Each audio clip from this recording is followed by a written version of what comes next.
Chapter 11. The swordsmanship that felt somewhat unfamiliar yesterday, today already shows the charm of a swordsman. The posture is precise. The movements are swift and decisive. There's a sense of agility. Sword Dao prodigy. At this moment, these 4 words were the only thing that surfaced in Lin Haixia's mind. How many days has Bien Rushua been learning this set of swordsmanship? It would already be good if she could get a grasp of it in half a month.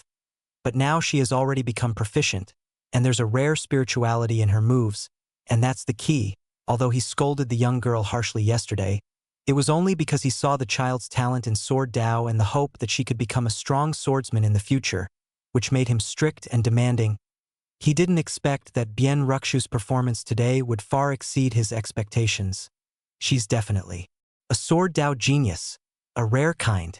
Good, very good. Lin Haixia smiled, nodded repeatedly, and when Bien Rushua finished practicing, he asked, "Did you practice by yourself last night?" Instantly, Bien Rushua thought of Brother Hao's guidance, but then she remembered his stern advice and warnings. Hence she gently nodded. Lin Haixia was not surprised. If she hadn't put in the effort last night, she wouldn't have been able to perform like this today. But having progressed so rapidly after just one night of practice, this was what was truly pleasing.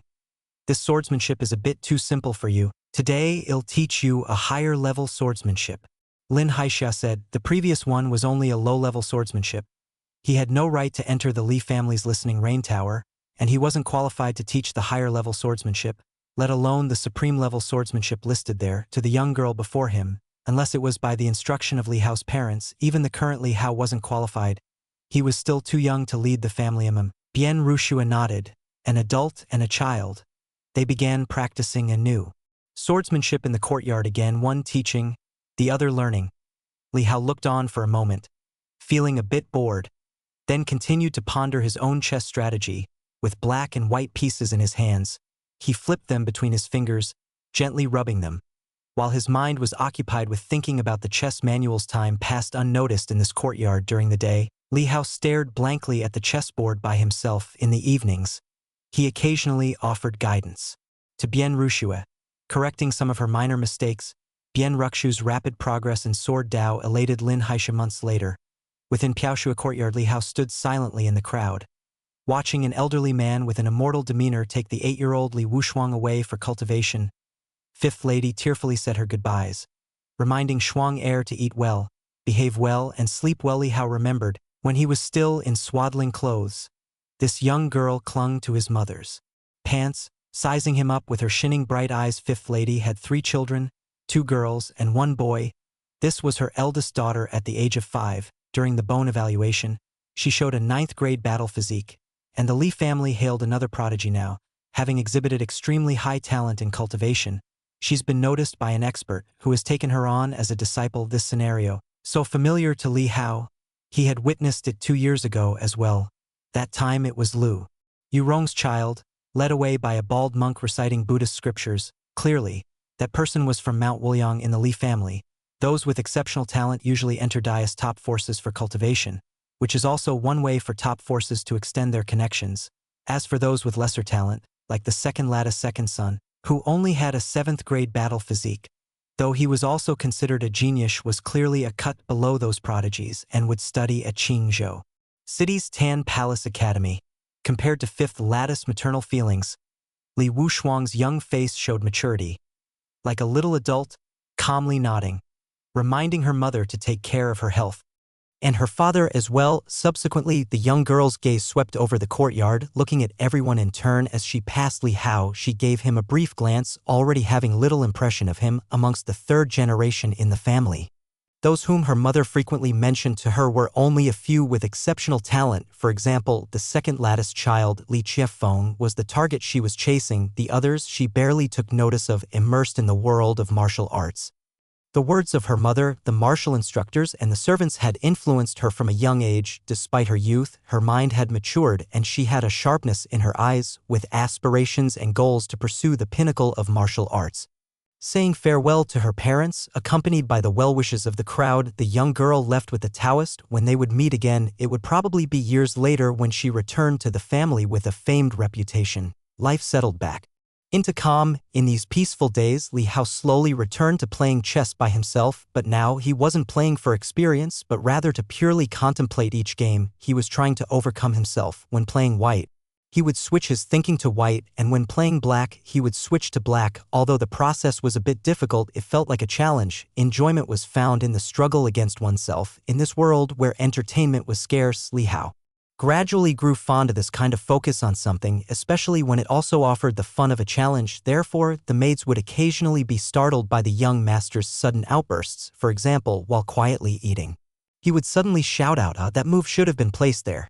With a look of regret, sometimes he would point to a flower bed and ask the maids beside him, do you see those flowers? Don't they resemble a chessboard? The maids?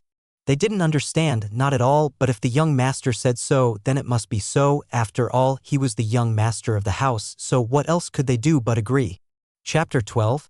By the time Li Hao was 6, Lin Haixia found him and said he wanted to teach him techniques. He moved a weapon rack over and let Li Hao choose and practice with each weapon, just like he had done for Bian Ruxiue before. However, considering that Li Hao's physique wasn't as top-notch as Bian Ruxiu's, he decided to delay it for a year to avoid practicing too early and negatively affecting bone development.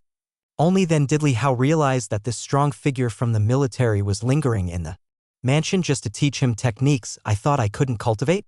Li Hao dragged out of bed early in the morning, yawning, just wanted to crawl back into bed. First, practice the techniques. If someday the commander finds a way to help you open your meridians, you can start cultivating immediately without falling behind.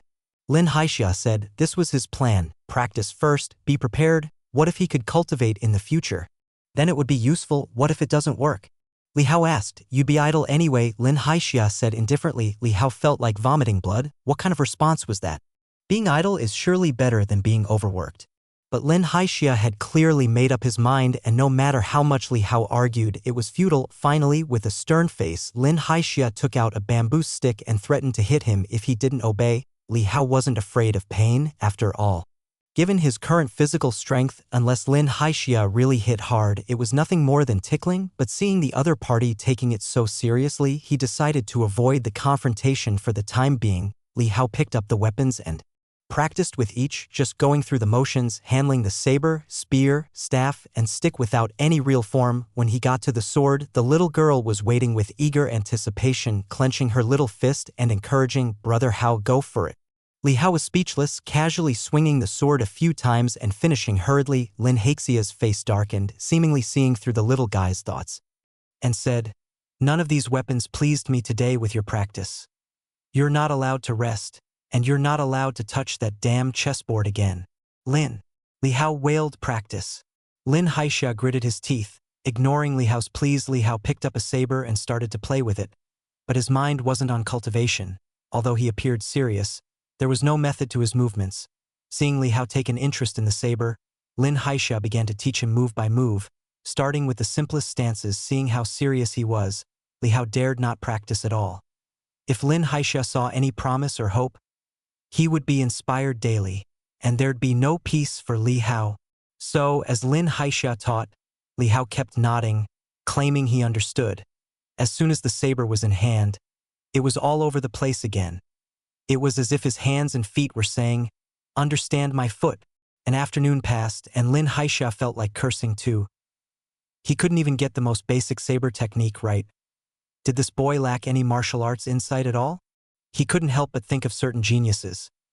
Some people are extremely talented in one area but completely clueless in others, even worse than average people. And it seemed Li Hao was just this type.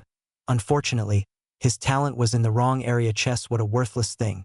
Lin Haixia even began to hate the fact that someone ever invented such a thing. It was infuriating, but after the hatred passed, sadness filled him. Was he truly unable to help the young master? He hated his own incompetence, his inability to repay the commander's kindness. After forcing Li Hao to practice for half a month, Lin Haixia finally despaired and gave up. He told Li Hao that recent changes in the war in northern Yen meant he would have to leave soon. Li Hao looked at the man and knew he had given up hope during this time. Seeing the man's grief, Li Hao felt both touched and ashamed. The other party hated the chessboard, hated their own inability to teach, but never once hated Li Hao. Lin, do you think a person who can't cultivate martial arts, if they go down the path of body refinement and combine it with techniques, can become an expert? Sitting in the courtyard, Li Hao looked at the man drinking beside him and asked Lin Haixia put the wine aside, thought for a moment and said with utmost certainty, yes. He then continued, I have seen experts in the military with tremendous physical strength. Their spear techniques were virtually perfect. They could be considered among the strong. He turned his head to look at Li Hao, yet his gaze quickly dimmed. Young master, I know you are intelligent and can endure hardship. If you go down the path of body refinement, you will surely manage, but your comprehension. He didn't finish, feeling a deep sense of sorrow. The reason he had let Li Hao practice techniques was with this in mind. Li Hao looked at him with surprise and said, I sleep till the sun is up high every day. Do you think I can endure hardships? Lin Haixia shook his head slightly, a bitter smile appearing at the corner of his mouth. I have seen how you play chess. I know you can endure hardships, it's just that you don't like to. From Li Hao, he saw the potential to become a top expert. That was intelligence, mindset, diligence. But the only things missing were the innate talent for martial arts and comprehension of martial arts. These two were precisely the tickets to the world of martial arts. Without entering the gate, how could one talk about a superior seat? This also resulted in the abundant cultivation resources in Divine General Mansion being piled up in front of Li Hao but amounting to nothing more than an empty mountain. Hearing Lin Haixia's words, Li Hao felt a bit astonished, turned his head and glanced at the man, then fell into silence again. As the night wind swept through, one continued to drink while the other silently watched the night sky, as if a shooting star streaked across. Whose falling star was that? 2 months later, Lin Haixia was leaving. Saying his formal goodbyes to Li Hao waited for him in the inner courtyard. The vast yard empty. He had the servants of the inner courtyard withdraw to the outer courtyard, leaving only him to see Lin off. Do you find it too quiet, Uncle Lin? Li Hao, with hands clasped behind his back, asked with a smile. Lin Haixia sighed lightly and said, I don't care for these superficial things. As for you, take good care of Shuer. That girl has an extremely high talent for swordplay. She will surely achieve great accomplishments in the future. Treat her well, and she will protect you one day. At this moment, his eyes held a mix of complexity, size, and acceptance. He had completely given up on the idea of Li Hao learning martial arts. He had come to Divine General Mansion full of expectations and passion, hoping to use all his heart to properly mentor the young son of the commander, to repay a debt of gratitude. Now, he was leaving full of regrets and feeling desolate, a bit sad in his heart. Li Hao smiled faintly and said, Uncle Lin, I don't have much to give you upon our meeting, but since you are leaving today, let me give you a small gift. I don't need any gift, nor do I have the face to accept one. You just need to be well, said Lin Haixia, feeling somewhat comforted but uninterested in the gift mentioned by Li Hao, for he lacked nothing. Li Hao didn't speak, simply walking slowly towards the weapon rack. Lin Haixia was taken aback, watching him with confusion.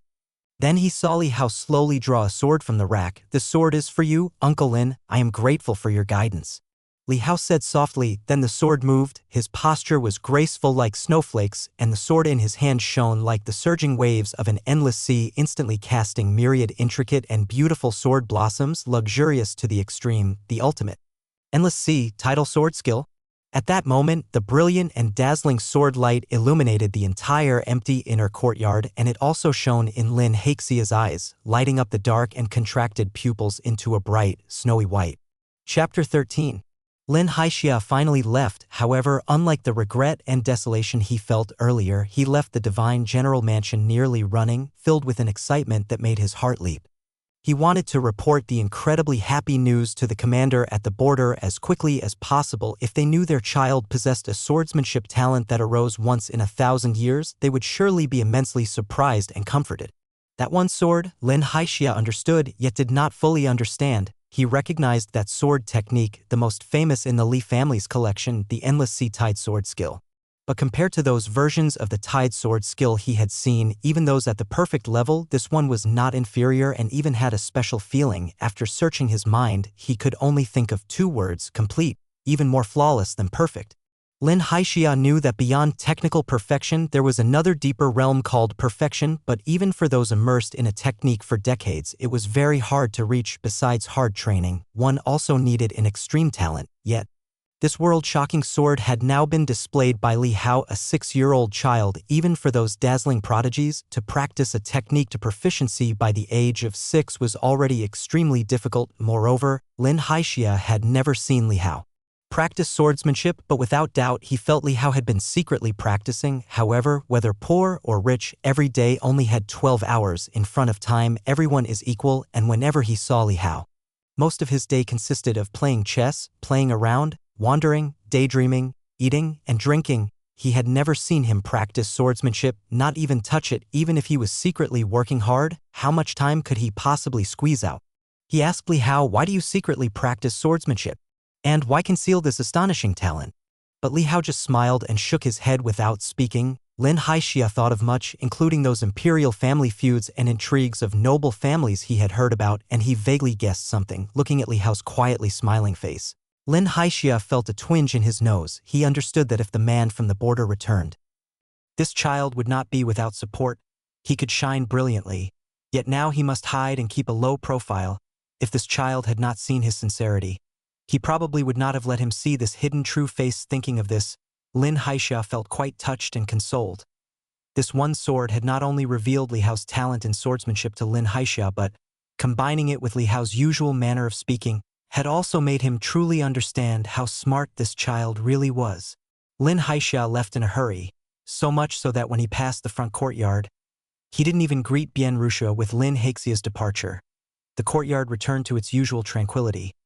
But now, being 6 years old, Li Hao needed to get up early every day to go to Eternal Spring Court to pay his respects to his aunt, which was a matter of etiquette. The purpose of this etiquette was to cultivate from an early age respect for teachers and the resolve to repay kindness. Bian Ruxia, as Li Hao's fiancé since childhood, almost considered a member of the Li family, naturally had to accompany him in paying these respects. During these morning visits, it was inevitable to run into other children from various courtyards. Though there were only 4 or 5 of them, all were around Li Hao's age. For instance, the second son and youngest daughter of 5th lady, the orphan son of 6th lady, the son and daughter of 8th lady, the other children, either like Li Qianfeng and Li Wushuang with exceptional talent taken away by famous teachers or older, enlisting in the military to strive for a career in the army, like the son and daughter of the aunt, both in their 20s serving as junior generals in the army, who would occasionally return if there was no warfare. But as members of the Li family, they had military discipline ingrained in their bones, strictly following it. Thus, the aunt barely saw her children throughout the year. After the morning respects, Li Hao and Bian Ruxia were invited by the aunt, He Jianlan, to enjoy the nutritious breakfast she had prepared.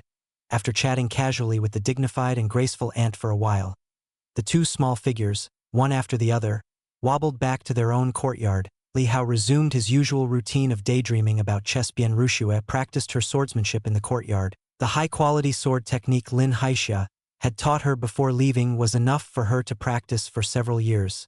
One would have thought this peaceful and harmonious time would just slowly continue to pass, until several days later, a sudden message drastically returned to the divine general mansion. Lin Haixia had come back, a warrior enveloped in heavy armor, with a robust body and a cold gaze, had brought Lin Haixia back, but only brought back one hand. When Li Hao heard the news from Zhao, he was stunned. The chess piece in his hand fell to the ground, but normally, his eyes were only for chess pieces. Yet now, he didn't even glance at it. He didn't bother to put his boots on, and barefooted, he dashed out and rushed into the Eternal Spring Court. The maid at the door meant to report his arrival, but Li Hao had already dashed inside.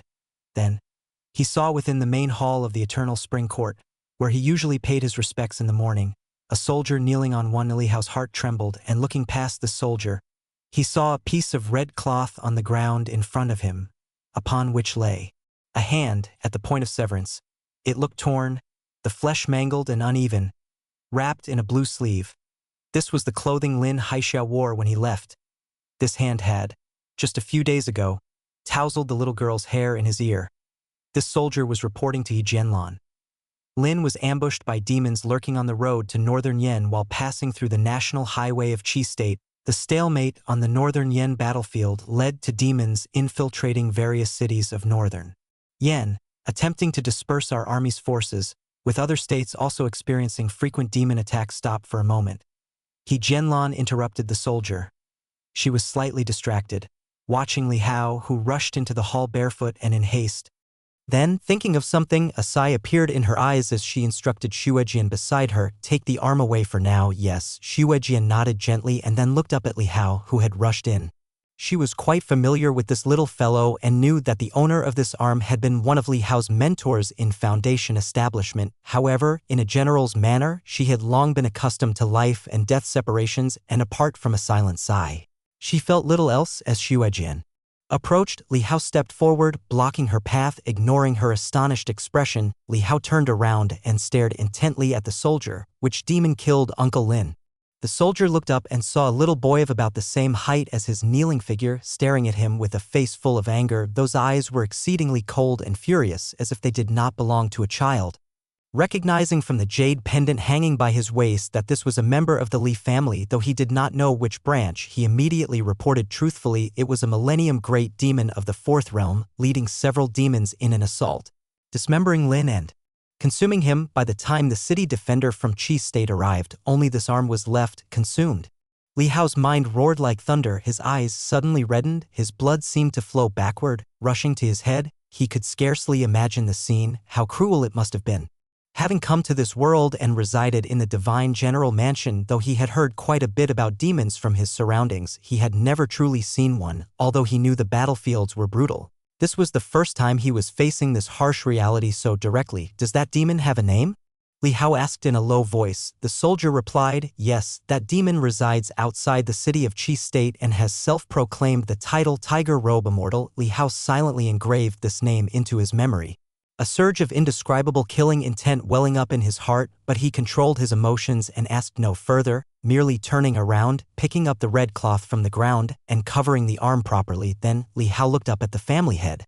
Fifth lady, I have taken Uncle Lin's hand back. Excuse my rudeness today, please don't be upset. Having spoken, he then turned around, holding the arm, and left barefoot. Jianlin's eyes flickered slightly. From Li Hao's actions, she sensed something unusual, seldom seen in the boy, on indication that he was more mature and astute than she had thought. Xue Jian, bring Qing Shi's boots for Hao. Jianlan instructed. Xue Jian nodded, went to the side room to find the boots, and just as she was rushing out of the courtyard, she saw that the small figure had already gone far, disappearing from view. Back at Mountain and River Courtyard, Li Hao found a spot and buried the arm. Then he fetched a wooden plaque, carved Lin Haixia on it, and placed it into the soil. He instructed Zhao, cordon off this area, no one is to step here. When Zhao learned that what was buried was Lin Haixia's remaining arm, he quickly advised, young master, this is the family head's courtyard, we shouldn't bury remains here, we have a hero's cemetery. For burial of war heroes, let's take Colonel Lin there. Let's prepare a ceremonial grave there for Uncle Lin. Li Hao shook his head slightly, surveying the courtyard. This vast mountain and river courtyard can accommodate Uncle Lin's hand. Young master, as Zhao was about to continue, Li Hao stopped him, leaving him no choice but to give up. Make sure to provide for Uncle Lin's family well, Li Hao said to Zhao. Zhao replied, as a military man, the northern Yan side should already be aware and will handle his family's situation properly. That is there, this is here. Li Hao glanced at Zhao. You should understand what I mean. Zhao paused, then nodded slightly. I understand. The death of Lin Haixia, much like a small stone thrown into the bottom of a lake, caused little more than a ripple within the Divine General Mansion. Life continued as usual in the other courtyards, but within Mountain and River Courtyard, Li Hao became even more engrossed in chess. Even neglecting Bien Rux's sword practice, he didn't tell the little girl about Uncle Lin to spare her the sorrow. Time flew by. One day, Li Hao awoke from his sleep, wherein he had been playing chess with Uncle Lin. Suddenly, a fierce tiger rushed in from outside the chessboard, knocking it over and pinning Lin Haixia to the ground by his neck. He sat up in bed, gasping for air. The little girl by his side woke up disturbed, her eyes sleepy as she rubbed her eyes and asked, Brother Hao, what's wrong? Li Hao came to his senses and shook his head. It's nothing. As the little girl fell asleep again, Li Hao covered her with the blanket that had slipped aside, then sat up and went to the window. Under the moonlight, words suddenly appeared before Li Hao's eyes. You have comprehended the spirit of chess. Chapter 14. Seeing the prompt, Li Hao's heart did not overflow with too much joy. He had long cast aside utilitarian desires, focusing wholeheartedly on the game, and it was precisely because of this that he possessed a chess Tao state of mind. To use chess Tao as a tool for practicing martial arts, a concept he once held, was now something he could not accept. Even so, a part of him felt an impulse to directly invest these skill points into chess Tao. However, that severed arm, the man who drank wine, made Him restrained such thoughts. Playing chess was indeed important, the thing he loved doing now, but there were some things he had to do, such as tearing the tiger robe immortal into thousands of pieces. Nevertheless, that was a great demon of the fourth realm, and getting to the fourth realm was not something that could be achieved overnight. The only thing he could do now was to grow up quickly. Chest house state of mind was a state of mind, a condition. After obtaining the chest house state of mind, Li Hao spent the following days in his small courtyard busily immersed in chess, but now he was not merely chasing the bit of experience one gets at the end of a game, he was truly enjoying every bit of the chess-playing process. The ingenuity of every move, the layout, the contemplation all deeply fascinated him, like playing a fun game, totally absorbed with no desire to stop, whether eating, sleeping, or watching the little girl train in swordsmanship. His mind was filled with thoughts of chess. This made Li Hao lose interest in almost everything other than chess. One day, Xuejian from Eternal Spring Court brought news that the matriarch had invited Bian Ruxue to join the training facility of Divine General Mansion. It was the place where the descendants of the Li family cultivated. After turning 6, if one hadn't been taken in by a famous mountain, they would go to train at the facility. Taught by retired strongmen from the military of the Li family, Li Hao agreed. Although he could teach the little girl, he was currently skilled only in swordsmanship besides sword practice.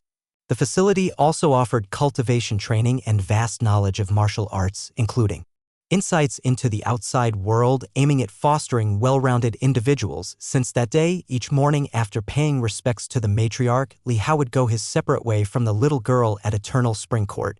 He returning to Mountain and River Courtyard, and she being sent off to the training facility. In the training facility, aside from the direct descendants of the Li family, there were also offshoot relatives and children, making for a significant number. Dozens of individuals, among them only 5 were direct descendants, the same few who would pay morning respects to the matriarch. With Li Hao, Bian Ruxue also received the treatment of a direct descendant at the training facility because she was Li Hao's fiancée.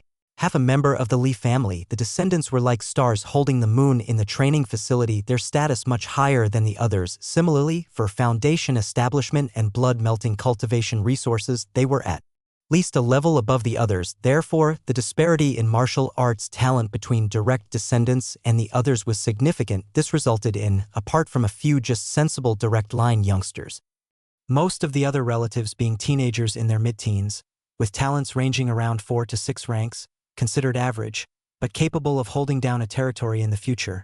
Those relatives with talent reaching the 7th rank would be given focused cultivation, enjoying resources close to those of direct descendants.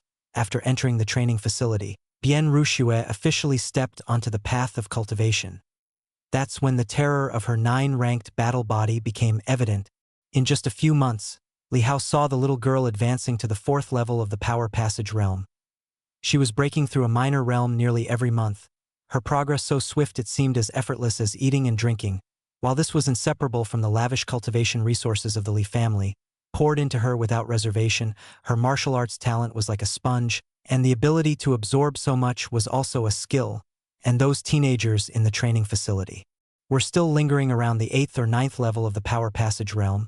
It was estimated that, in another half a year, the little girl would catch up to them. As for Li Hao, he continued to play chess day after day, undisturbed in the courtyard, and the matriarch did not request his attendance at the training facility. Li Hao could see that the matriarch did not wish for him, as a direct descendant, to be humiliated in the training facility. The training facility was not only for education but also to incite the children and teenagers' zeal for cultivation through arranging sparring and competition. Someone like Li Hao, without any martial arts talent, would inevitably suffer if placed among them. Some of the kids were tactless in speech, and it was unavoidable to provoke conflicts that might reach the adults, which would not look good. As the matriarch of Divine General Mansion, she sought peace and quiet, and Li Hao was content with this arrangement, enjoying the leisure. After all, for him, practicing martial arts was a waste of time. He had no interest in squabbling with those teenagers. Too dull. After playing so many games, haven't you learned anything? It's the same move that lost you 3 games already. Li Hao scolded the house servant playing chess in front of him, startled. The servant jumped up, standing with his hands hanging down like a quivering quail, and said, "Young master, please calm your anger by now." Li Hao already had the bearing of a young master. They no longer dared to treat him like a child, taking his words lightly. "Your mind is not focused on the game at all. What are you thinking about?" Li Hao said angrily. The servant inwardly complained, as he had always played this way, but the young master had never cared before. Instead, the games ended quickly, and the young master seemed happy about it. But recently, it had changed. If the game was played poorly, the young master would get upset, causing the servant much distress. The two of you play terribly. You've been my opponents for so long and haven't improved a bit, Li Hao said. Irritated, the servant hastily pleaded for forgiveness, while the other, as if remembering something, stealthily glanced at Li Hao and said, "Young master, I do know someone who plays chess. He's a third-ranked house servant newly joined here." "Oh?" Li Hao raised an eyebrow and asked, "Where is he?" "In the woodshed, handling the chopping of firewood." "Then what are we waiting for? Call him over so I can test him." Li Hao instantly said, "All right, young master." The house servant said joyfully, immediately taking his leave before long. A lean and skinny young man, dressed in servant's clothes, was brought before Li Hao. "What are you staring at? Haven't you seen the young master?" "Ah, yes. May the young master have peace." The lean young man hurriedly knelt down. Li Hao waved his hand slightly for the young man to rise and speak. Pointing at the chessboard, "I hear you play chess. Play a game with me and let's see how well you do. If you're good, from now on, you'll stay at Mountain and River Courtyard as a top-ranked house servant, by my side." Ah? The lean young man clearly hadn't expected such a stroke of good fortune to fall upon him and was dumbstruck. Then immediately exclaimed with joy, "Thank you, young master, thank you." After saying this, he wiped his hands on his clothes and sat down in front of the chessboard. Soon a game was laid out and Li Hao took the white pieces in hand. Several moves into the game, Li Hao was already delighted. This skinny young man really could play chess. And he had quite some technique. Li Hao started to take it seriously too, making his moves without mercy. In just a short while, the young man's face turned pale, his forehead was beading with sweat, and fear could be seen in his eyes. In the end, his hand trembling slightly, he slumped low, staring at the chessboard in front of him, then at Li Hao, unable to believe it. "Such a young child, so deeply versed in the ways of chess." "Tao, I lost?"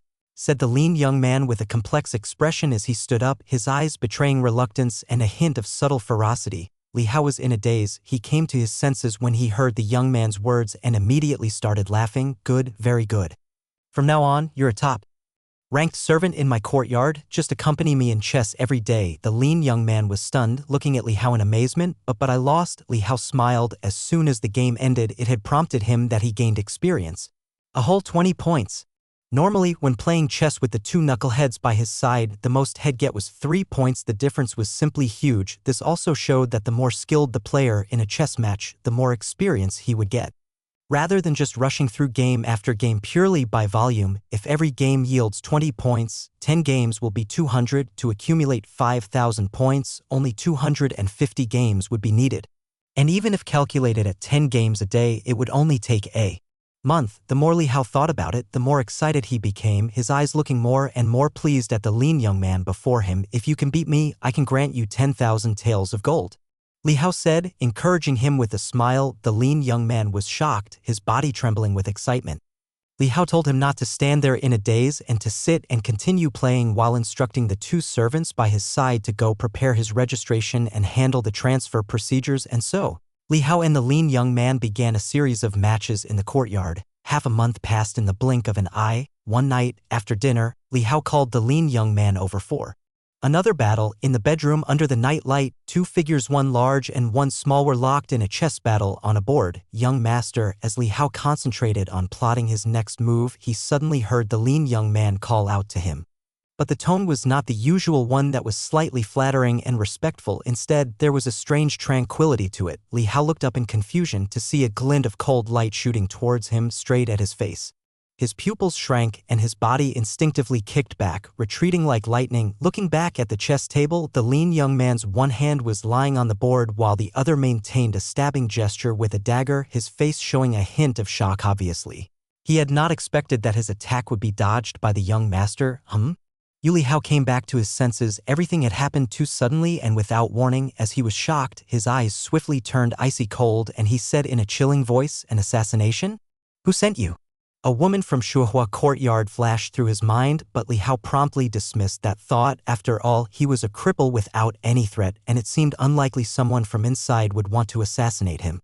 "How did you?" The lean young man's mind was in even greater disarray than Li Hao's. More shocked, Wasn't this child a useless person who couldn't cultivate martial arts? For all those days in the yard accompanying Li Hao daily, he indeed had not seen him practice at all, not even once. To know, children of the Li family were expected to suffer through rough training at the age of 6, yet this disabled child spent every day playing chess in his own courtyard. Ignored by everyone, the intelligence was not wrong, but it seemed outrageously so. Quickly, the lean young man reacted. His body exploded in movement, displaying a shockingly swift movement technique. Lunging directly at Li Hao, he must not let the child cry out. His eyes were filled with ruthlessness and murderous intent. But on the other side, Li Hao's thoughts mirrored his. The assassin must not be allowed to cry out, or else too many would be alarmed to kill. Seeing the onrushing figure, Li Hao did not dodge. Instead, he suddenly thrust out with his foot. His small frame burst forth like thunder, carrying a faint whistling sound in the action as he got close. He tilted his head slightly to watch the dagger swipe past his eyes. At the same time, he delivered a punch to the enemy's belly. Li Hao had never engaged in physical combat with anyone since he had started his path of cultivation this time. It was almost full power unleashed, a sound as heavy.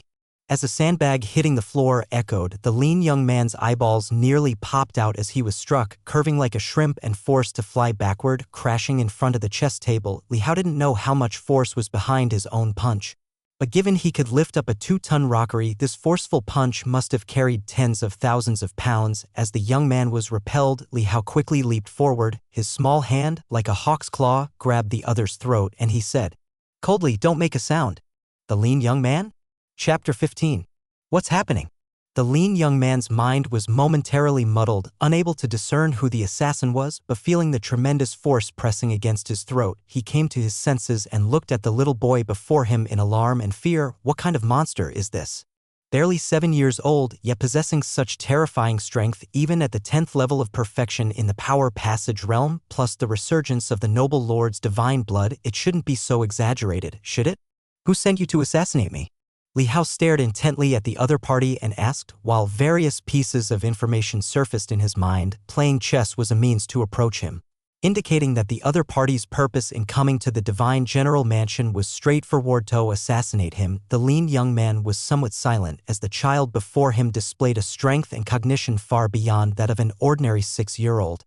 He had thought he was sent to deal with a useless little thing, only to uncover such terrifying information. You're not a martial arts waste, hiding your strength. Is this your idea, or your old man's arrangement? The lean young man asked, slightly squinting his eyes, now that the assassination attempt had failed and he felt the enormous strength at his throat that could crush it at any moment. He knew he had no way out and became calm.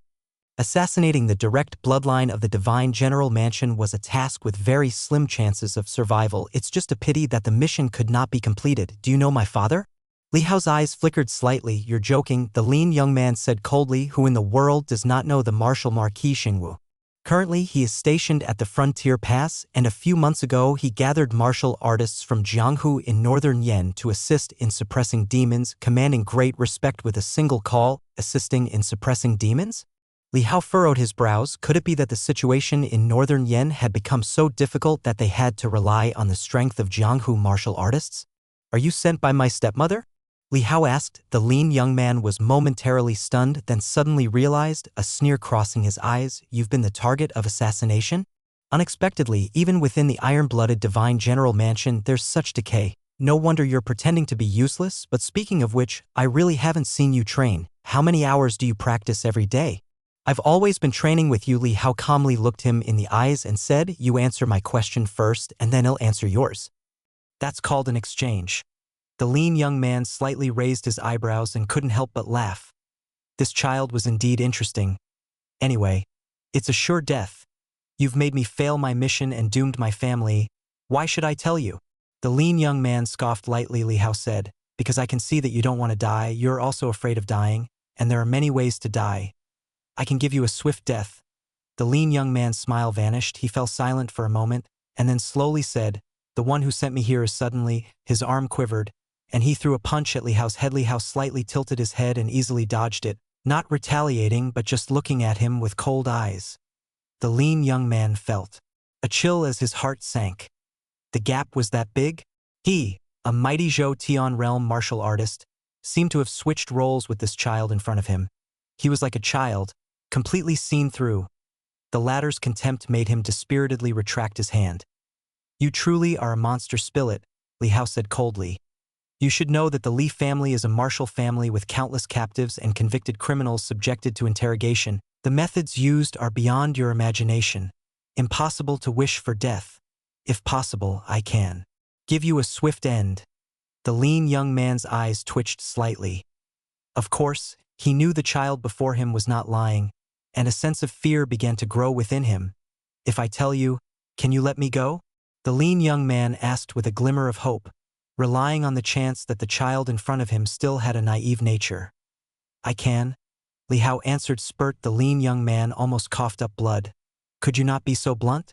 It's so fake it can't be faked anymore. Do you think I'm a child?"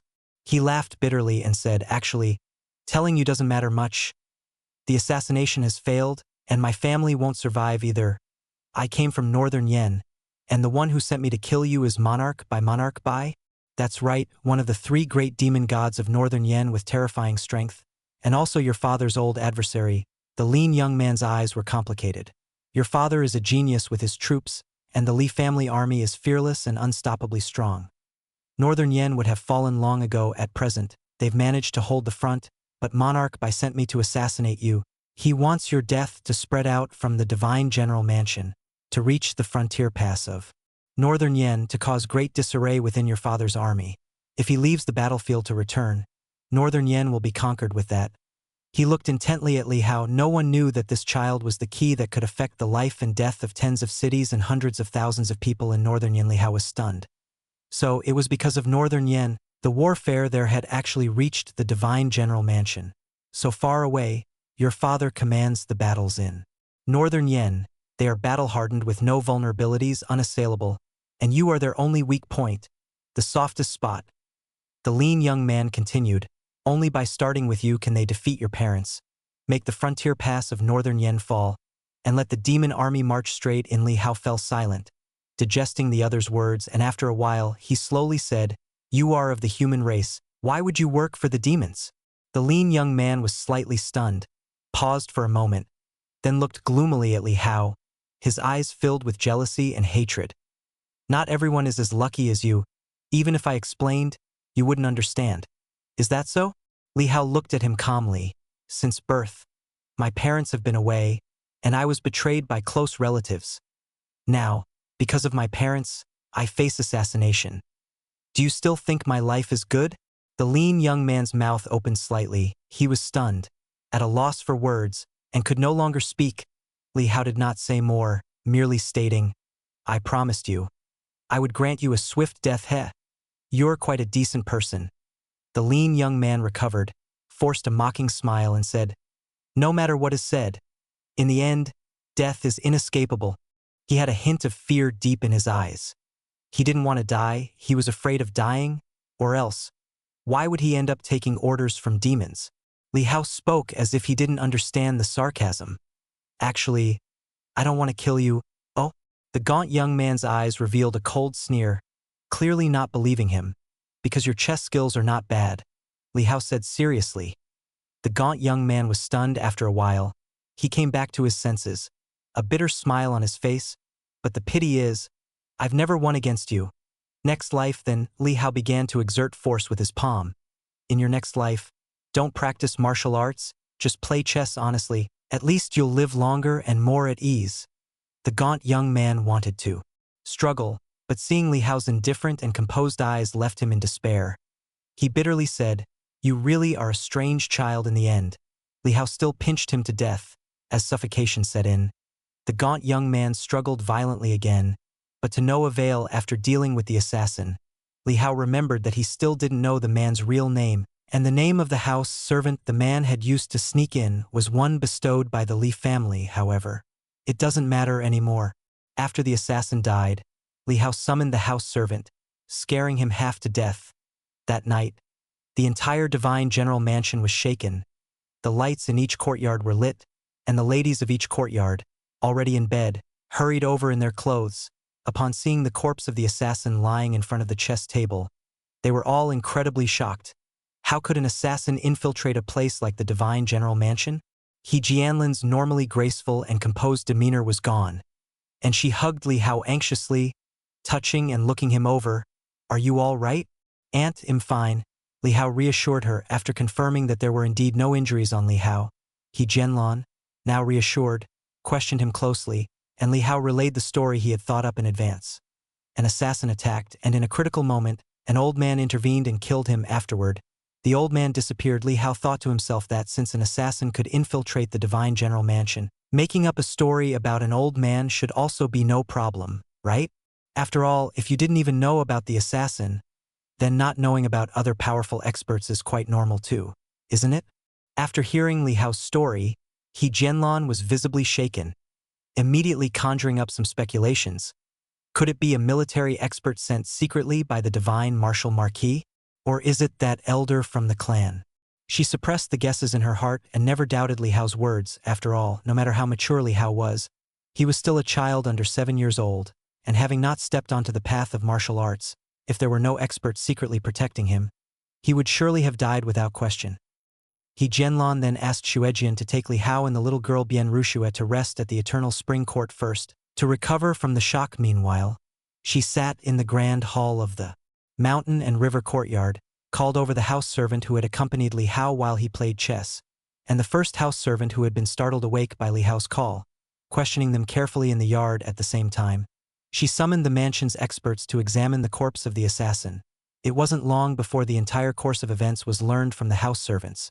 When the assassin entered the mansion, how he revealed his talent in chess, performed in front of the mountain and river courtyard servants, and ingratiated himself with them, and so on. Clearly, the other party had gathered information about Li Hao, deliberately approaching him by playing chess, with everything leaving traces to follow later in the night.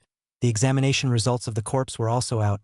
The assassin was astonishingly at the Zhou realm, roughly between the 3rd and 4th levels. This level of cultivation, thrown out into the world, would be considered quite decent for a knight-errant, capable of upholding justice in Jianghu and gaining a bit of fame. However, in the Divine General Mansion, where powerful individuals abounded, it would be a very ordinary existence. Nevertheless, to kill a 6-year-old child, this level of cultivation was more than enough. Even like using a cleaver to kill a mosquito, excessively overkill. Moreover, the assassin had consumed some kind of special pill that sealed his own sense of qi, which is why no one had detected him. Hearing this result, the ladies of the courtyards all felt chills of fear in waves. If the target of the assassin had not been Li Hao but their own children, they would undoubtedly have faced certain death.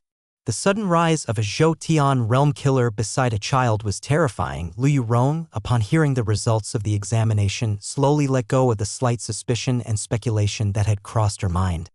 Even if Li Hao's divine blood had not been ruined, it was not possible for him to kill the assassin on his own. It seemed that the couple, although stationed at the frontier pass, had made thorough preparations for their son. Realizing this, she felt secretly apprehensive. The matter of her drugging should have gone unnoticed since it took place in the Shuihua courtyard, and she also had formidable experts in her own courtyard. Chapter 16. At the northern Yen border, Yuanyu City, inside the city, the skies were filled with distress and dullness, while outside the city, the ground was scarred and pitted. Within a mountain forest 100 miles away, colossal figures with varying shapes lurked, casting a myriad of demonic shadows, along with some slender figures who had the appearance of humans sitting cross-legged on the peaks. The ground here was stained with blood, and skeletons lay around like piles of firewood. The flayed skins hung loosely from branches and stones like ragged cloths. At this moment, a beautiful young woman holding the arm of a corpse in military armor was gnawing on one of the fingers. Her lips and cheeks were smeared with bright red blood, but she seemed utterly unconcerned. Suddenly, a black speck appeared in the sky, racing towards them at high speed. As it drew closer, it was revealed to be a massive 3-clawed black bird, over 10 meters long. As it contracted its body when it landed, it had transformed into a graceful-looking young man with a black headband, walking briskly towards a group of seated figures and then approaching a youth draped in white who had a long zither lying across his knees. With a leisurely strum of his fingers across the strings of the zither, soothing sound waves emerged, though his gaze was set calmly on the distance, looking toward the city that seemed like an unsightly stone. There one could faintly discern the ominous clouds amassed above the city and the vague silhouettes atop the walls. Monarch by the youth with the black headband greeted with a slight bow, showing respect as he addressed the white-clad youth. I've just received news that the disposable flesh we sent earlier failed and even alerted the Divine General Mansion. Now the entire mansion is on high alert. They say there's a master secretly protecting the child to fail at such a task? Worthless trash. Standing by, a robust and giant man's expression darkened, his lips parting slightly to reveal sharp teeth unlike those of a human. Didn't you say he had already infiltrated close to that child? The beautiful woman gnawing on the arm frowned, stopping her chewing to cast a glance at the young man with the headband. Half a month has passed, and his identity surely has not been revealed. How could he have not found an opportunity to strike in all this time? A young man with yellow eyebrows spoke up with a furrowed brow to prevent any misinformation from the Divine General Mansion that Marquis Xingwu deliberately concealed the child's true circumstances. That's why we sent a flesh of the Zhou Tian realm for this task. If a sudden punch was delivered from close range, not even someone at the 10th level of the Power Passage realm could avoid it, let alone if there is a master guarding at his side. They would not have time to react, right? The young man with the black headband sighed. We have no details on what happened, only that the creature turned out to be so useless. Not only did it fail, but it also alerted the Divine General Mansion. If this news reaches Li Tiangang's ears, he'll surely send more people to protect the child. Damn worthless thing. The burly man grunted angrily once again. The young man with the headband nodded slightly. The next assassination will only be more difficult. Since that flesh has failed, there's no need to keep its family alive. Let the little ones below have their fill. They've already been devoured. The beautiful woman bit off another finger and spoke while chewing. The young man with the black headband said no more, instead turning his gaze toward the white-clad youth who had stopped playing the zither, his eyes revealing a hint of awe. Monarch Bai, what should we do next? Shall we launch a direct assault?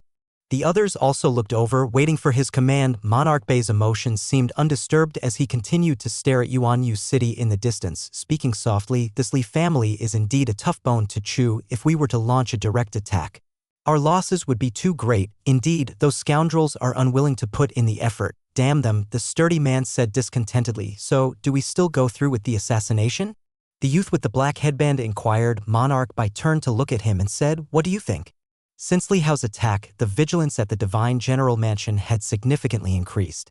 He Jianlan deployed powerful individuals from the inner court to guard the front court and had every house servant who had entered the mansion in the past 3 years carefully screened. There was a lot of commotion surrounding this matter. But each court cooperated actively. After all, the assassination had been perilously close and no one wanted the same to happen to their own child. After an investigation by the Li family's intelligence network, it was found that the assassination attempt was linked to the demons of Northern Yen. Li Hao sought out his aunt to keep the news of the assassination attempt from spreading to Northern Yen, from reaching the couple's ears so as to not affect the war on the front lines. Hearing Li Hao say this left He Jianlan in a daze, and as she looked at Li Hao's young face, her heart felt as if it was being tugged at something. The child had barely escaped assassination due to the conflicts in Northern Yen, yet still worried about its impact on the front. Truly a thoughtfulness that was heartrending. However, the commotion caused by the assassination was too significant, and keeping it a secret was impossible. News quickly reached the Northern Yen border. Marquis Xingwu, who was contemplating the military arrangements in the camp, was enraged, and Ji Qingqing was also uncontrollably furious. They immediately discerned the demons' intentions of using Li Hao's death to demoralize the army, compelling them to leave the Northern Yen battlefield. Should they abandon the front, this side would undoubtedly be met with a thunderous assault. Marquis Xingwu couldn't possibly ignore the battlefield here. In his rage, he immediately sent a trusted aide from his side back to the mansion to guard Li Hao closely. The mansion reported that the assassination attempt was thwarted by someone covertly protecting Li Hao, but Marquis Xingwu knew well that he had not assigned anyone to secretly guard Li Hao. With the mountain and river courtyard guarded and located within the Divine General Mansion, it never crossed his mind that someone would attempt to assassinate a child. If Li Hao had displayed extraordinary talent in martial arts, he would have concerned himself and sent someone to protect him secretly to prevent the Li family's potential prodigy from perishing in the cradle. But for someone without martial arts talent, posing no threat to nearly be harmed in such a manner, and all this was due to the damned stalemate before him. Several days later, at the Northern Yen battlefield, the Li family's army struck like lightning, purging a nest of demons overnight. The news spread, and all demons felt the Li family's wrath. Days eventually settled down and became calm again. Half a year passed, and Li Hao turned 7. The news of the assassination attempt had happened half a year ago, and by now, no one in the household brought it up anymore. In the meantime, The powerful protector sent back from the military by the Marquis of Xingwu had been following Li Hao closely for the past 6 months. A tall and upright middle-aged man who seldom spoke or smiled, acted cautiously and meticulously, and was named Li Fu. It was said that Li Fu was an abandoned infant many years ago, taken in by the Li family. People said that although the child's fate was tragic, ending up at the door of the Divine General Mansion was also seen as fortunate. That's why he took the Li surname and was given a single name, Fu. In his early years within Mountain and River Courtyard, Li Fu grew up alongside the Marquis of Xingwu. He was 7 or 8 years older than the Marquis of Xingwu on ordinary days. He looked after the Marquis like an elder brother, but in the army the two shared a senior-junior relationship. At the same time, Li Fu was also one of the Marquis of Xingwu's right-hand men, a person he trusted immensely. "Uncle Fu, you lost again," inside the pavilion. As a game of chess concluded, Li Hao said with a grin. Li Fu's stern face revealed a hint of helplessness. "I am of the same generation as your father. You should call me uncle, but calling you Fu uncle sounds like admitting defeat." Li Hao curled his lips. "When I play chess, I only want to win. I don't like admitting defeat." Li Fu found himself speechless, his superiors in the family hierarchy propelled by this silly wordplay. "You can also call me Uncle Li, but this is the Li family. There are too many with the Li surname. If I call you Uncle Li, I'm afraid you'll get confused," Li Hao said. Li Fu was once again at a loss for words. "If you ask me, you shouldn't have been named Fu. Since everyone says you are blessed, you should be called Li Yu," Li Hao said earnestly. "Look, the name Li Yu sounds so nice. You have, it's as if you have everything corresponding to perfection."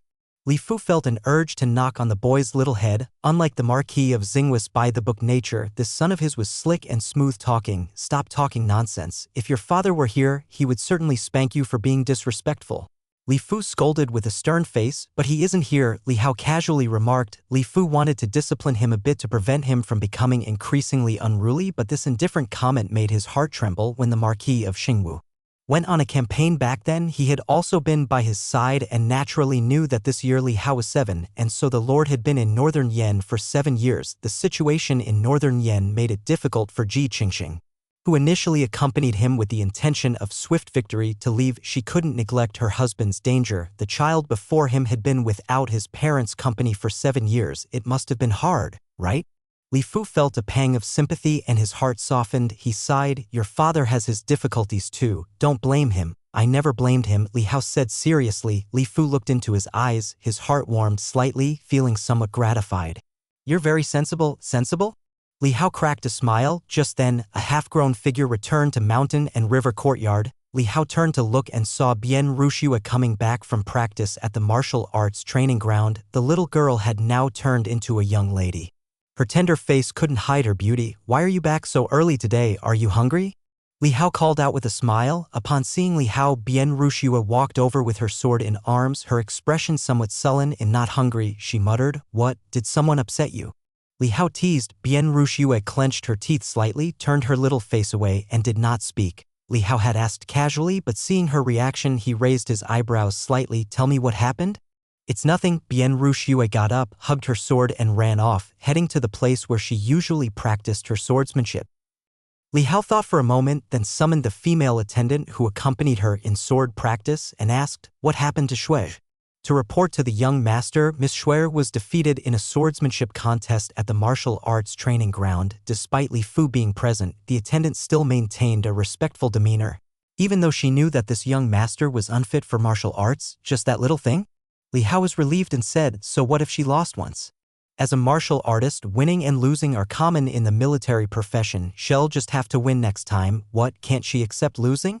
The attendant hesitated, then said, lowering her head, "No, young master, the one who defeated the young lady was rather despicable, running down the young master in front of her, which is why the young lady is so upset." Ah. Li Hao hadn't expected the issue involved himself. Was the little one taking up his cause? Li Hao glanced at the young girl in the distance who was now practicing her swordsmanship but looking visibly agitated. His eyes flickered slightly and he told the attendant, "I understand, you may go now." Chapter 17. After the maid had left, Li Hao did not continue playing chess but stood up and walked over to the courtyard. Li Fu also stood up. When Li Hao did not speak to him, he reverted to his expressionless military demeanor like a silent shadow. Faithfully following behind Li Hao, Li Fu had asked the servants about the previous assassination attempt, had learned the details thoroughly, and felt a trace of fear, especially these days of accompanying the child in playing chess. He was keenly aware that the position he was now sitting in was precisely where the assassin had been, separated by only a chessboard. At such a distance, to exploit a child's full array of openings at a moment of inattention could mean death in an instant. But such an assassination had been stopped. It was uncertain whether to call the assassin incompetent or the clan elder who intervened terrifyingly formidable, or perhaps the child was truly blessed with a large fortune. Therefore, Li Fu took it as a lesson, clinging closely to Li Hao's side during meals, drinks, and sleep, scrutinizing any house servant or maid who approached within 3 feet of Li Hao with a hawk-like gaze. This caused the servants and maids in the courtyard to secretly groan. Every time they reported something to the young master, they did so with trepidation, scarcely daring to lift their heads. They were nearly becoming introverted, seeing Li Hao approaching.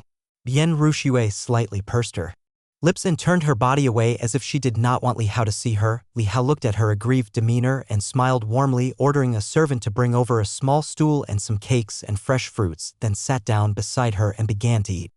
Practicing swordsmanship with a distracted mind, you can't beat anyone like this, Li Hao said with a smiling tone upon seeing the girl waving her sword chaotically, clearly distracted. Bian Rux's eyes suddenly reddened a bit and she stopped practicing. Looking down, she said, "If only Brother Hao could cultivate with your intelligence, you would definitely surpass me in swordsmanship and become the most outstanding one." Having trained in the martial arts field for a year, Bian Ruxue had improved rapidly, and as she grew up, her understanding deepened. She began to comprehend why, after the bone measurement, the adults looked at Li Hao with that kind of expression. And she also understood what Li Hao had truly lost in that year. Hearing Schwer's words, Li Fu's brows furrowed slightly, a hidden sorrow and pity briefly showed in his emotionless eyes. This was not only a regret for the Li family but also for the divine general mansion. Li Hao felt a bit helpless. He had not grieved for himself, yet the young girl seemed sadder in comparison. "Don't say that," he consoled. Li Hao comforted her. "Practicing swordsmanship is so boring. Look at you, bearing wind and sun every day. Enduring the hardest days of winter and summer, how tiring that must be, unlike me, eating chilled melon in the pavilion during summer, playing chess, and in winter, curling up in bed to stay warm, sleeping until the sun is high in the sky. Now that's what I call happiness." Li Fu couldn't help but glance at the boy. These indeed sounded like his kind of words. Without the divine general around, the other ladies of the mansion could not discipline him too severely. And Li Fu had realized upon his return that the child had adopted a somewhat cynical outlook on life. "You're not afraid of hardship," Bian Ruxue said, lifting her head. "What do you know?" Li Hao responded with annoyance. "Look at me now. Too lazy even to stand when I can sit and to sit when I can lie down. Some hardships are meaningless, otherwise, why would we have sweets? You're still young, you don't understand, just focus on your sword practice, don't talk nonsense." Li Fu couldn't listen anymore and interrupted sternly. What kind of absurd talk was this, that enduring hardship was meaningless? Which soldier at the border was not enduring hardships? As a martial artist, the last thing to fear is hardship. The only fears were lack of talent and resources. This young master, comfortably unaware of his own blessings, lacked talent yet loathed hardship, not taking his own learning seriously. And now he was potentially leading astray the young Zhuer. How could this be tolerated? Bian Rux's talent in the way of the sword was something Li Fu acknowledged. She was exceptionally talented and destined to achieve greatness in swordplay. In the future, she would become a protective umbrella for Li Hao. And he could not let this mischievous young master undermine his future ally. "Fu, I think Hao is right," Bian Ruxue hastily spoke up for Li Hao. Li Fu's eyes bulged with frustration. The young girl was too influenced by Li Hao's words. If she truly got led astray by him, it would be disastrous. "Don't spill such nonsense to Schwer. You think just because I wouldn't dare beat you? If I did, even your father would approve." Li Fu controlled his impulse to scold the well-behaved orphaned girl and instead threatened Li Hao sternly. Li Hao gave a sheepish smile, knowing well that he found no common ground in this respect with the stern and rigid servant, and besides, the divine general mansion was a family of soldiers. The Li family had always advocated frugality and the spirit of enduring hardship, despite the fact that the ladies of various houses dined and dressed sumptuously, envied by all, in accordance with the standing and the foundation of the divine general mansion. They could actually live even more lavishly. The great lady He Jianlan had for many years eaten vegetarian meals twice a week, although not a Buddhist, as a soldier who had taken countless lives. She did not say she did it for religious reasons but rather to remind herself and her children not to get lost in this opulent luxury and forget the duty and spirit of a soldier. Yes, you're right, Fu, Li Hao agreed. To swear, he said, see. You made Fu angry, you should hurry up and practice your swordplay. Shuer blinked her small eyes and pouted slightly. It was clearly Hao who had provoked the anger, however, she did not argue. If she could take Fu's anger on behalf of Hao, she was willing to do so. Hearing Li Hao's shameless remarks, Li Fu was about to laugh in exasperation, rolling his eyes. This boy was indeed too difficult to discipline. Fu, can you help take a look and give some pointers to Shuer's swordsmanship? Li Hao asked Li Fu. Chapter 18. Li Fu said indifferently, I use a knife, not a sword. The knife and sword are similar. The difference is not significant. Li Hao said with a smile, what do you know? To train a weapon to perfection, even the slightest difference can lead to infinite variations, Li Fu said irritably, but then restrained his temper, thinking that it was only natural for this kid, who did not understand martial arts, to see it that way. Li Hao felt a bit helpless and continued to munch on fresh fruits, with one leg casually crossed over the other, watching Shuai practice swordsmanship. There's something wrong with your swirling style, he commented, halfway through watching. Li Hao casually offered Bian Rushui some tips. If you drop your arm a bit lower, it would look better. Don't talk nonsense. You're going to distract Shuai, Li Fu scolded, frowning. An amateur advising an expert? That was simply preposterous. However, Bian Rushui ignored Li Fu. She was used to Li Hao's casual suggestions. Even though brother Hao had not embarked on the path of martial arts, she found that practicing as he suggested always felt smoother at that moment. As she lowered her arm and used the swirling style again, she indeed felt an understanding and ease in her heart. Li Fu uttered a light huh, not because Bian Rushui actually followed Li Hao's advice after all, the young lady was too compliant with Li Hao, but because, as Li Hao said, a slight change in posture indeed added a bit more fierceness to the sword's momentum. He glanced down at the kid who was munching on fruit and sitting with his legs recklessly crossed. Was it a fluke? Or was he judging by what looked good? You need to use force in your waist. For a swirling style with a long slash, it's not just the hands that need force, the waist must drive the arms to swing out, Li Hao suggested again. Bian Rushui nodded slightly, then executed the move several times in a row. Finally grasping the essence of it, the sword's momentum created a breeze, and its power was visibly greater than before. Li Fu raised his eyebrows in astonishment. One time could be a coincidence, but not twice. Could this kid actually understand swordsmanship and possess a talent for it? Although Li Fu was not fond of Li Hao's disposition, he had to admit that over the past half-year, this kid had shown great intelligence, as well as a maturity and wisdom beyond his peers. Could it be that he actually had a talent for swordsmanship but couldn't display it because he was forbidden to practice martial arts? Thinking about this possibility, he couldn't help but feel a pang of sorrow. If that were true, what a regret it would be. With Li Hao's casual tips, Bian Ruxi's sword technique gradually approached perfection. There was no helping it. With Li Hao's understanding of swordsmanship, just by watching for a few moments, he could integrate Bian Ruxi's superior sword technique into his panel and directly achieve a level of near perfection. With his perfect level understanding to compensate for any flaws, he even skipped the perfect stage.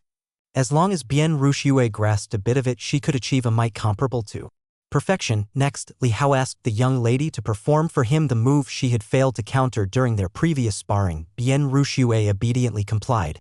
Li Hao understood immediately upon watching and even imagined the scene of how his opponent had defeated him. However, he kept it to himself, considering that Li Fu was there.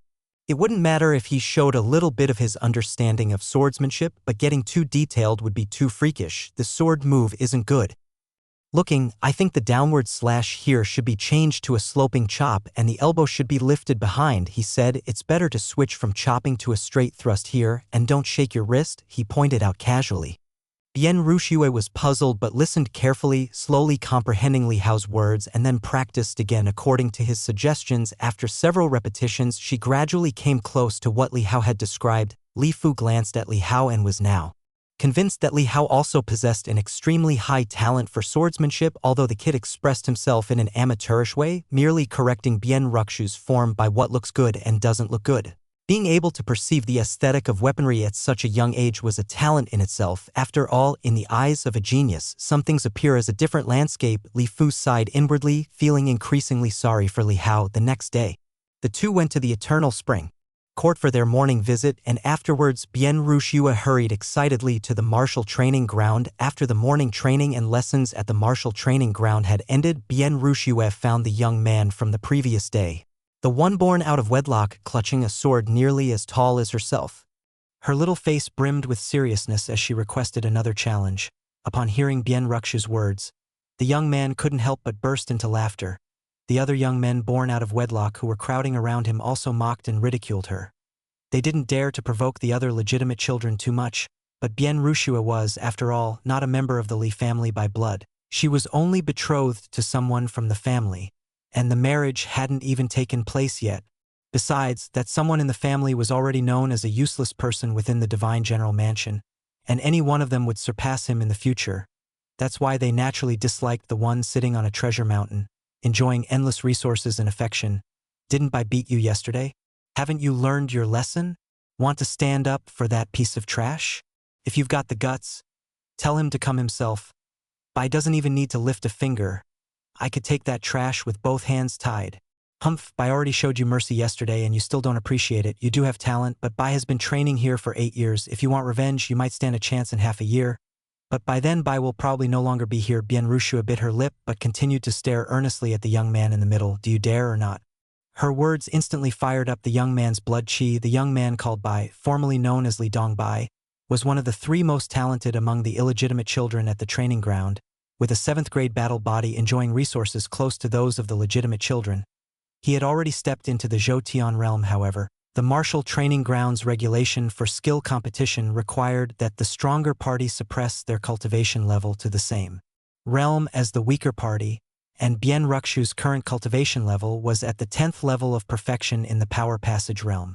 Today, I'll make sure you lose clearly and unmistakably. Li Dongbei's eyes were cold. He hadn't planned on provoking this girl with exceptional talent.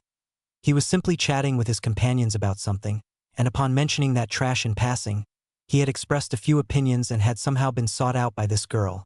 Although an illegitimate son, he too had his pride and obviously wouldn't apologize. Thus, the competition yesterday. Come on. Li Dongbai took his position on the stage in the martial training ground soon. The area around the stage was crowded with people, all eager to see the sparring between these 2 illegitimate young prodigies and that extraordinary talented girl on the outside of the arena. The martial training grounds instructor, that old military veteran, squinted his eyes and smiled, encouraging the spirited competition among these young folks. A good sword is forged from constant sharpening. Without struggles during their youth, how can they experience setbacks? How can they progress? They certainly can't wait until they are his age, an old bag of bones, to start fighting for their lives soon. 2 figures, one large and one small, were locked in intense combat within the arena. The same scene had been witnessed by the old military veteran just the day before, and today's difference was not significant, except that Li Dongbai was striking with a few more degrees of ferocity. It seems that Schwer is going to lose again, thought the old military veteran. After all, her training is too short. Though she has exceptional talent, she still needs tempering. Just then, inside the arena, the figures crisscrossed, and the fiercest sword technique was executed with a zooming sound. A sword flew out, tumbling to land outside the platform, where it was skewered in the sand. The figures on the platform were also frozen in place. Frozen with them were the cheering and jeering voices from below the platform, and also the smile on the face of the old military veteran. Chapter 19. Bien Rushua won. With a single stroke, she sent Li Dongbei's sword flying, while simultaneously thrusting her own blade to halt just half an inch from her opponent's throat. The young man was so shocked that he stiffened.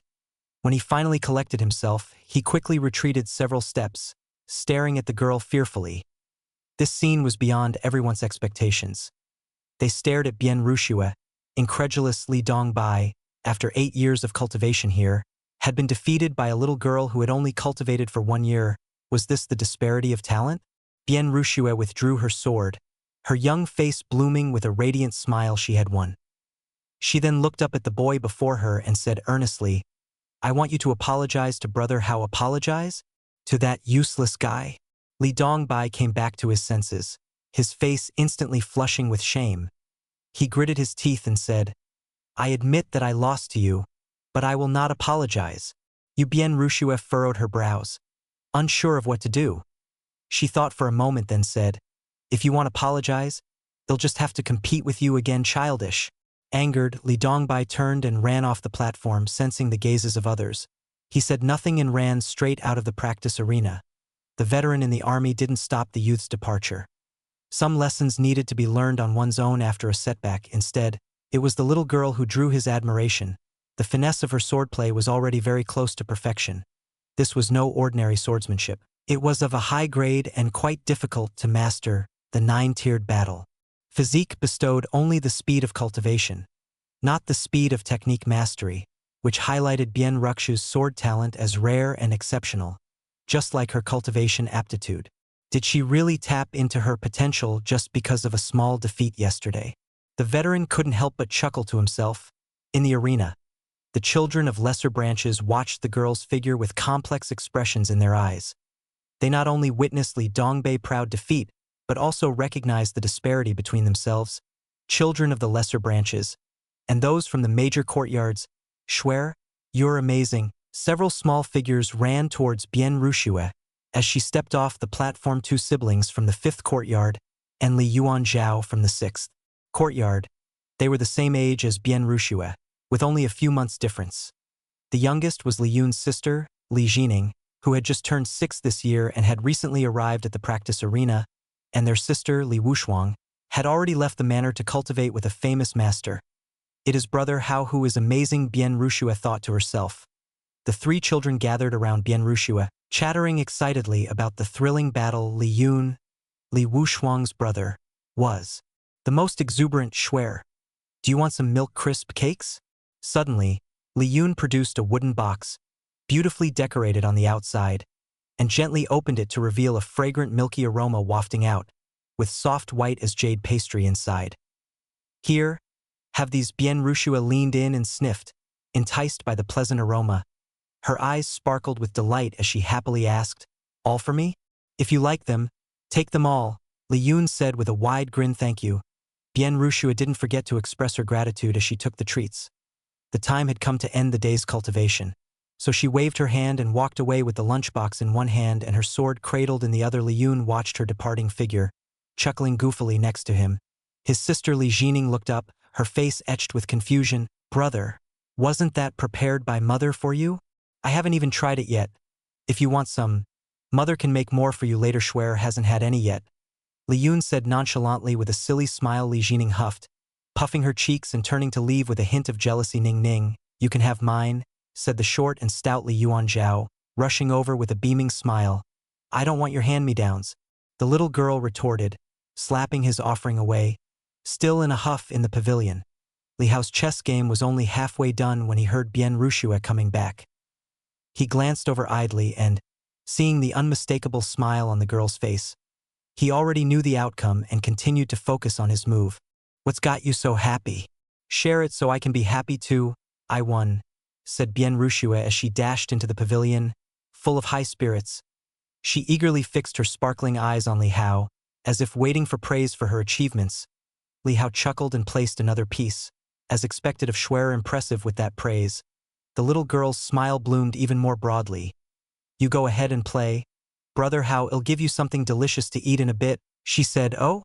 Li Hao noticed the wooden box in her hand, but he asked no further questions and continued his chess battle with Li Fu, quickly bringing the game to an end. Li Fu's chess skills were only average among amateurs, far from a professional level, which meant that whenever Li Hao played against him, he could only gain 1 or 2 points of experience. As a result, he couldn't help but ruefully think that the assassin had struck too soon. "What's the good stuff?" Li Hao turned around carelessly and looked at the wooden box beside him. Bien Ruxue put down her sword on the chair, carried the food box to the table, opened the lid, and a scent of milk wafted out. "Someone gave me these milk cakes. They look really tasty. Brother Hao, would you like to try some?" "Who sent them?" Li Hao didn't immediately take one but asked with a sense of caution. Bien Ruxue was taken aback, thought for a moment, then shook her head. "I forgot to ask his name, but Brother Hao, you should know him. It's the one we often run into when we go to greet the head lady in the morning." "Those kids?" Li Hao was surprised. Li Fu gave him a look, as if to say, "Aren't you a kid yourself?" But he had long been used to Li Hao's old-fashioned way of speaking. "Bien Ruxue nodded. Li Hao felt a bit more at ease. "You girl, You've been training in the martial arts field with them for a year already. How could you not remember their names? Bien Rushua looked at him with a hint of grievance. They never told me their names. They definitely have, and even if they haven't, the attendants around them would mention it. It's just that you haven't been paying attention. Li Hao remarked, annoyed. Then I will ask again next time. Bien Rushua said with a sullen face. You should be more sociable, or you'll get bullied in the future. Li Hao advised her. Nonsense. Bien Rushua immediately raised her head, her face showing a hint of pride. Teacher said I have great talent and will become very strong in the future. Then I'll protect Brother Hao, and I won't let anyone bully you again. Just take good care of yourself. I haven't been bullied, Li Hao replied, considering that his own daily life in the courtyard chess playing and strolling was too comfortable, almost like he had retired early. Boy, Schwer is offering this with all her heart. What's with your attitude? Li Fu couldn't stand it and scolded. Li Hao looked at him helplessly. The guy wasn't that old, in his 40s, yet he acted like an old traditionalist. Not bothering to argue, Li Hao turned to him and said, Fu, you try at first test for poison. Although those kids aren't bad people, I'm worried they could be used by someone else. Li Fu nodded slightly, then took another look at Li Hao. This youngster always gave off mixed feelings. Sometimes he was meticulous, at other times, he seemed clueless.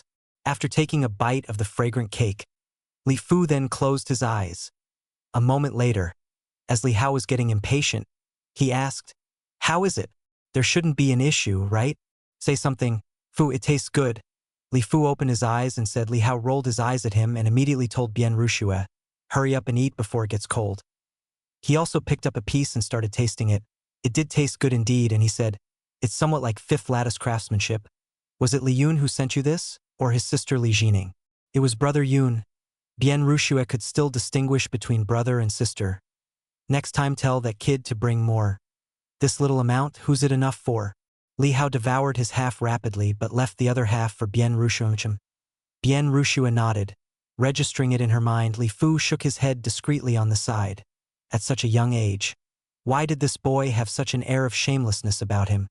Which was quite distinct from the solemn and respectful style of the Li family manner.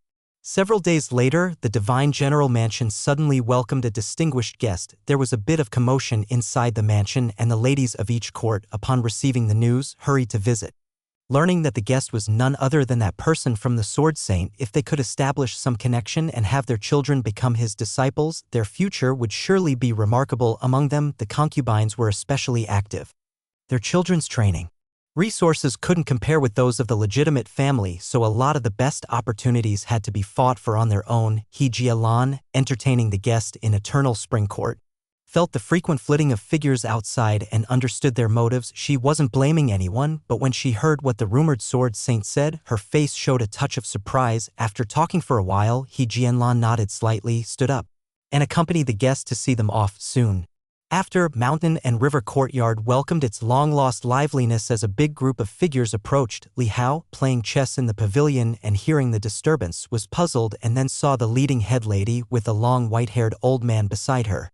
The old man had sharp eyebrows and prominent cheekbones, giving off a very robust and lean impression. Next to this unfamiliar old man was another elder, one from the martial training ground that Li Hao had seen several times and was fairly familiar with. What's going on? Li Hao didn't understand the situation. Li Fu, sitting opposite him, saw the white-haired elder and his pupils shrank in shock. Then he stood up quickly. As he felt astonished, he suddenly thought of something and became secretly excited. Li Hao seldom saw Fu so stirred up and realized immediately that this unfamiliar elder must be a very important figure. However, there weren't many who could make the Li family treat them with such regard. Looking at the unfinished game, Li Hao felt a bit reluctant, but had to set it aside for now and waited silently. Li Fu. He Jianlan saw Li Fu and immediately beckoned to him lightly, then called out to Li Hao, Hao come over here. Li Hao had to stand up and walk over. Where's Schwer? He Jianlan asked again. Li Hao pointed to another part of the courtyard. She's practicing her swordsmanship over there. Shuejian, go call Schwer over. He Jianlan commanded a maid standing by her side. Chapter 20. Sword Saint Senior, this is the child of Tiangang. Li Hao. While the maid went to call Bien Rushue, He Jianlan introduced him to the white-haired elder beside her. Speaking of Hao Er's name, it was granted by Emperor Yu. What do you think of this child? When Emperor Yu was mentioned, the white-haired elder glanced at the woman and immediately understood her intentions, feeling slightly displeased, but he said nothing and began assessing the young boy before him. Li Hao was also looking up and sizing up the other party. When he heard the title the elderly lady used for the old man, he was somewhat surprised and understood why Fuss' reaction had been so significant previously.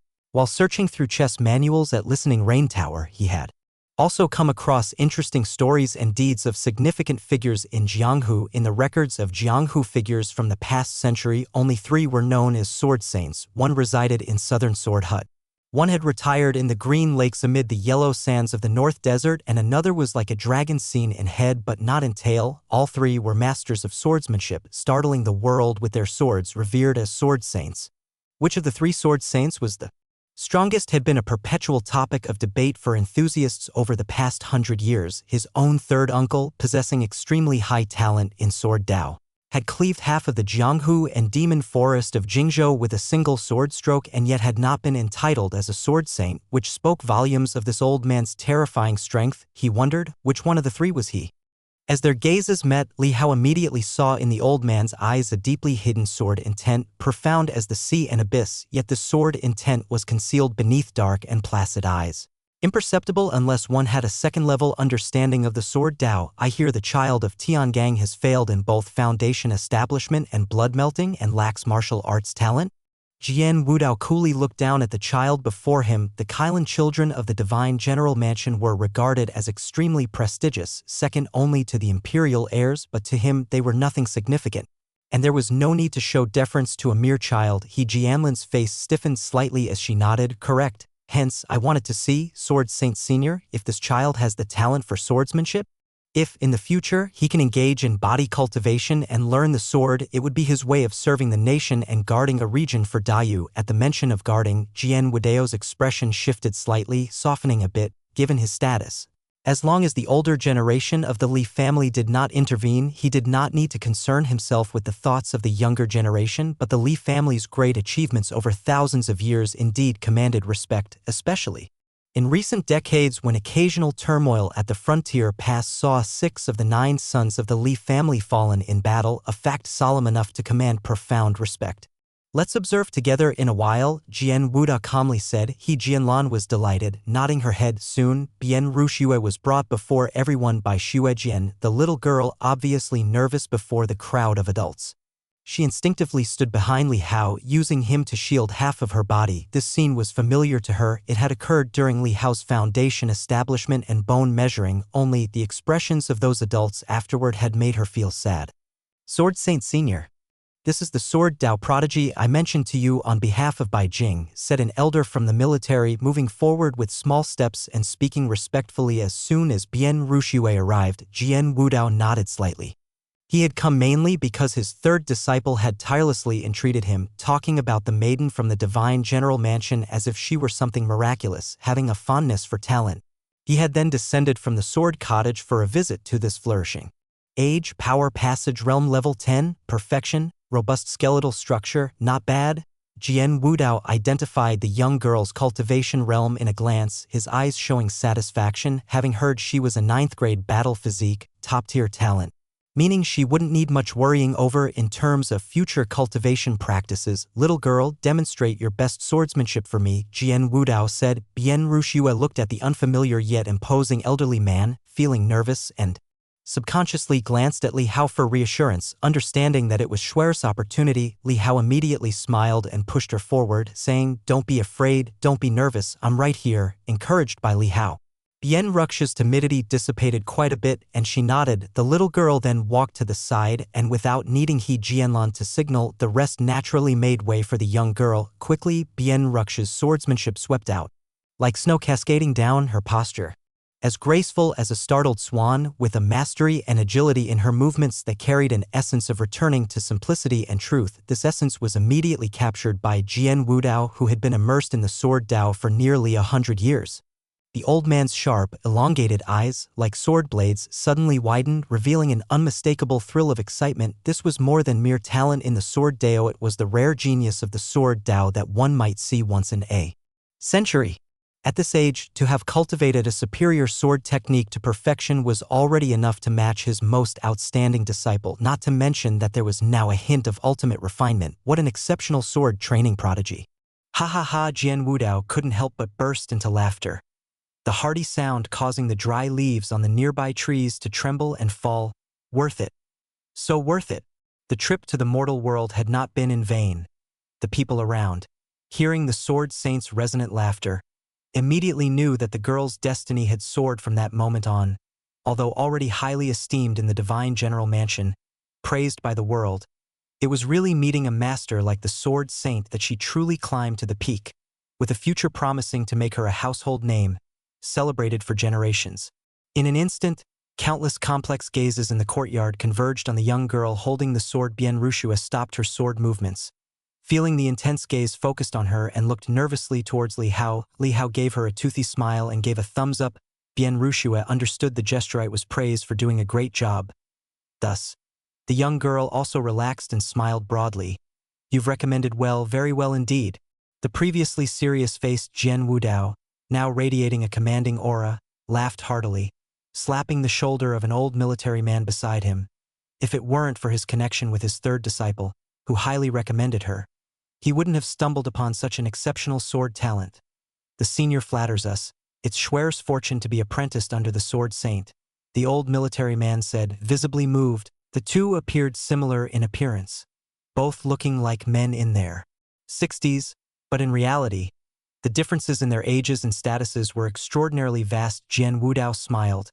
In excellent spirits, he walked over to the young girl, bent down, and in a pleasant tone said, "Young lady, you like the sword, right? How about I take you on a journey to train?" Bien Rushua was slightly stunned and asked, "Where to?" Sword Cottage. Jian Wudao, smiling, revealed this holy land coveted by swordsmen all over the world, saying, "I will teach you swordsmanship there.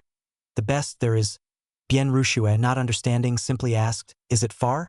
"About 9,000 miles to the south, which, for you, is quite far," Jian Wudao said with a smile. Bien Rushua immediately looked toward Li Hao, not far away, and said, "Brother Hao, are you going too?" Jian Wudao then realized that he had forgotten another child. He Jianlan timely approached, quietly smiling. "Sword Saint Senior, you have yet to witness Hao Er's talent in the sword Dao. It's said he also possesses an innate sensibility for it." "Yes, Senior," Li Fu added excitedly, sensing an opportunity. When Schwer practices her swordsmanship, the young master often watches on the side, even giving her some solid advice. Though he hasn't trained formally, he seems to have his own understanding and talent for the sword Dao. Jian Wudao was somewhat surprised. Glancing at Li Hao, his brow slightly furrowed, but out of respect for He Jianlan nearby, he immediately said, "All right, give him a sword. Let him demonstrate whatever sword move he wants. Thank you, Sword Saint Senior." Li Fu was overjoyed, thanking him profusely, then turned to Bien Rushua. "Miss Schwer, please lend your sword to the young master for a moment." Bien Rushua obediently nodded, handing the sword over to Li Hao.